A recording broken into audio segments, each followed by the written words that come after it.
Are you ready to take what isn't yours? In Thief, the reimagining of the classic series, you play as a new version of regular protagonist Garrett. Growing up as an orphan in the miserable rundown city, he learned some street smarts in order to get by. He inevitably fell into a life of crime, and with his knowledge of every nook, cranny and back alley of the city, he quickly earned the reputation of a master thief.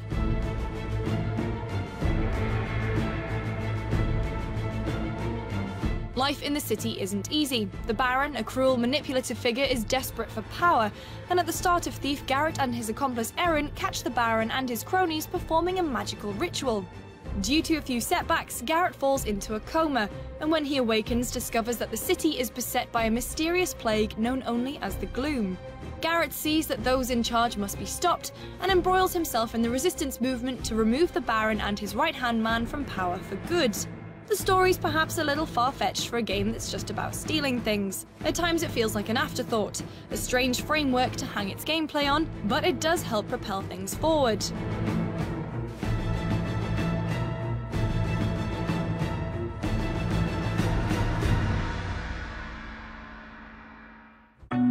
Stealth is the name of the game in Thief. Well, actually, Thief is the name of them. You get the idea. Despite carrying around a nifty compound bow with a number of different arrow types, violence should be your last resort. The dark, murky city is full of places to hide, and there are plenty of dark corners that you can take shelter in. The indicator on screen tells you when you're immersed in the shadows, and in the PlayStation 4 version of the game, the DualShock 4 light bar changes colour depending on whether you're in the light or in the dark. You come to trust the light indicator. Even at times when you're convinced you're lit up like a tree, it will reassure you that you are in fact hidden.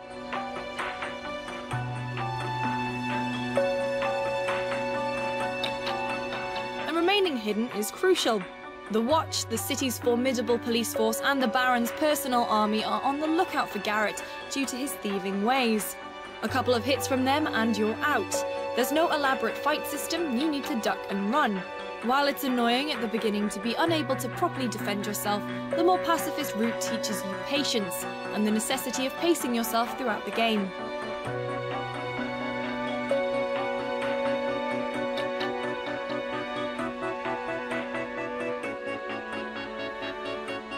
Garrett's famous compound bow is invaluable when stealthing and traversing around the city. Fire arrows can set things alight, causing a distraction, water arrows can douse flames, giving you the cover of darkness, and the rope arrow can allow you to reach new places. A master thief also needs a formidable toolset to be able to gather as many trinkets as he can. By buying them throughout the game, items like the wire cutter and the claw allow you to access new areas, and lockpicks are of course necessary for unlocking all of those safes that the inhabitants of the city keep leaving around.